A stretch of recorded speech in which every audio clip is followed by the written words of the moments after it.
சில பேரை பார்த்து நினச்சிருப்போம், அவங்க எப்படி இவ்வளோ ஈஸியாக புரிஞ்சுக்கிறாங்க, எப்படி இவ்வளோ ஸ்மார்ட்டாக இருக்கிறாங்க, எனக்கும் எல்லாம் தெரியுது, ஆனால் அவங்கள மாதிரி என்னால் யோசிக்க முடியலையேன்னு. அதுக்கு நீங்கள் பிறவிலேயே பிரில்லியண்ட்டாக இருக்கணும்னா இல்லை, இப்போ நீங்கள் நினச்சா கூட உங்களை புத்திசாலியாக மாற்ற முடியும். பொதுவாக நரினாலே புத்திசாலின்னா எல்லாருக்கும் தெரியும். ஆனால் அந்த நரி கூட்டத்திலையும் ஒரே ஒரு நரி மட்டும் வித்தியாசமாக இருந்துச்சு. அதுக்கு வேகமாக ஓட தெரியாது, வேட்டையாட தெரியாது. அப்போ எல்லா நரிகளும் கிண்டல் பண்ணுறாங்க. இப்போ திடீர்னு ஒரு நாள் நம்ம ஹீரோ நரிக்கு ஒரு வாய்ப்பு வருது. காட்டில் திடீர்னு வேட்டைக்காரன் வந்துட்டான். எல்லா விலங்குகளும் ஓட ஆரம்பிச்சிட்டாங்க. ஆனால் நம்ம ஹீரோ நரி என்ன பண்ணுறாங்க, காட்டோட ஒவ்வொரு அசைவுகளையும் கவனிக்க ஆரம்பிக்குது. பறவைகள் எந்த பக்கம் பறக்குது, காற்றோட திசை எப்படி இருக்குது, வேட்டைக்காரனோட பாத தடங்கள் எல்லாத்தையும் கால்குலேட் பண்ணி எந்த இடத்துல இருந்தால் சேஃபாக இருப்போம் அப்படின்னு எல்லா விலங்குகளையும் சேஃபாக ஒரு இடத்துல வச்சிருக்கு.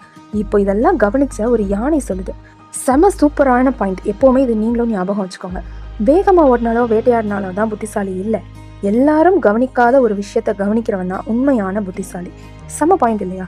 இந்த மாதிரி திறமை சும்மா வந்துடாது. அதுக்கு உங்கள் பிரெயினை நீங்கள் ட்ரெயின் பண்ணணும். அதை தான் அப்சர்வேஷன் திங்கிங்னு சொல்கிறாங்க. இதுக்கு ரொம்ப ஸ்ட்ரெயின் பண்ணிலாம் எந்த ஒர்க்கும் பண்ண தேவையில்லை. ஜஸ்ட் ஒரு ரூமுக்கு போகிறீங்கன்னா அங்கே ஒரு 5 விஷயத்தை அப்சர்வ் பண்ணுங்கள். அப்புறம் கண்ணை மூடி யோசிச்சு பாருங்கள், என்னென்ன விஷயங்கள், என்னென்ன திங்ஸ் இருந்துச்சு அப்படின்னு. அல்லது நீங்கள் போகிற பாதைகளில் என்னென்ன பொருட்கள் இருக்குது, எதனாலும் நீங்கள் நோட் பண்ணலாம். அதில் ஒரு அப்சர்வேஷன் வளர ஆரம்பிக்கும். இதை கொஞ்ச நாள் ட்ரெயின் பண்ணிவிட்டு அதுக்கு அடுத்த லெவலாக ஒவ்வொருத்தங்க பேசுகிறதையும் அப்சர்வ் பண்ணணும். என்னென்ன பேசுகிறாங்க, எந்த இடத்துல அழுத்தமாக பேசுகிறாங்க, எந்த இடத்துல நிறுத்துகிறாங்க, எதில் இன்ட்ரெஸ்ட் காட்டுறாங்க, இதெல்லாம் கவனிக்கும் போது உங்களுக்கான அப்சர்வேஷன் மசில் ட்ரெயின் ஆக ஆரம்பிக்குது. சரி, பிரில்லியன்ட் திங்கிங், இந்த புத்திசாலித்தனத்தை பற்றி 3 லெஜெண்ட்ஸ் என்ன சொன்னாங்கன்னு பார்ப்போமா? First Albert Einstein. ஆல்பர்ட் ஐன்ஸ்டீன்னாலே நமக்கு ஞாபகம் வருது அவருடைய இன்டெலிஜென்ஸ் தான்.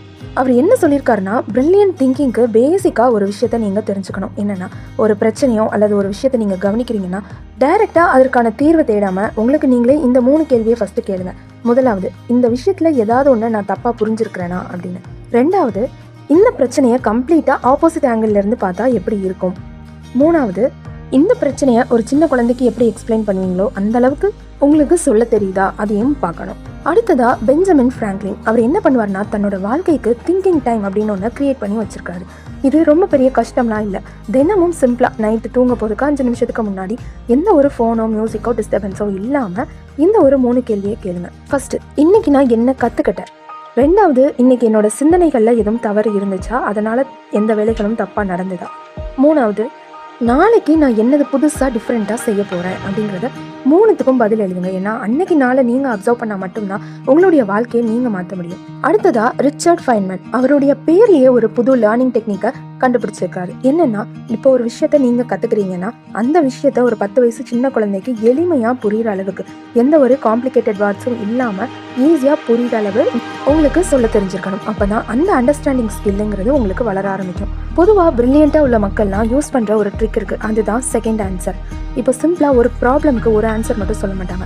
இப்போ உங்களுக்கு படிக்க பிடிக்கல, வேலை பார்க்க பிடிக்கல அப்படின்னா நான் சோம்பேறி அப்படின்னு சொல்லி சில பேர் விட்டுருவாங்க. ஆனால் பிரில்லியண்ட்டாக உள்ளவங்க என்ன பண்ணுவாங்க, அதற்கு ஆல்டர்னேட்டிவாக உள்ள 2 ஆன்சரை யோசிப்பாங்க. ஒன்று, எனக்கு கரெக்டான சூழ்நிலை அமையலை.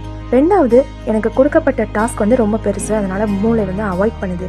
இந்த இடத்துல உங்களை நீங்களே டவுன் பண்ண தேவையில்லை, அந்த ப்ராப்ளம்க்கு என்ன சொல்யூஷன்னு இன்வெஸ்டிகேட் பண்ணுறீங்கன்னு அர்த்தம். இன்னொன்று ரொம்ப முக்கியம், மென்டல் டயட் கண்டிப்பாக தேவை. இப்போ ஒரு 2 மணி நேரம் ரேண்டமாக சில ஸ்க்ரோல்ஸோ கண்டென்ட்டோ பார்த்துட்டு ஒரு 10 நிமிஷம் மறுபடியும் ஃபோக்கஸ்டாக படிக்கணும், வேறு எதுவும் கற்றுக்கணும், வேலை பார்க்கணுன்னா கண்டிப்பாக முடியாது. ஸோ அது உங்களுக்கு கன்சிஸ்டன்சியாக கொஞ்சம் நேரம் இருந்துக்கிட்டே இருக்கணும். இது ரொம்ப ரொம்ப முக்கியம். இந்த வீடியோ உங்களுக்கு யூஸ்ஃபுல்லாக இருந்ததா கண்டிப்பாக லைக் அண்ட் சப்ஸ்கிரைப் பண்ணிட்டு உங்கள் ஃப்ரெண்ட்ஸ் அண்ட் ஃபேமிலிஸ்க்கும் ஷேர் பண்ணுங்கள்.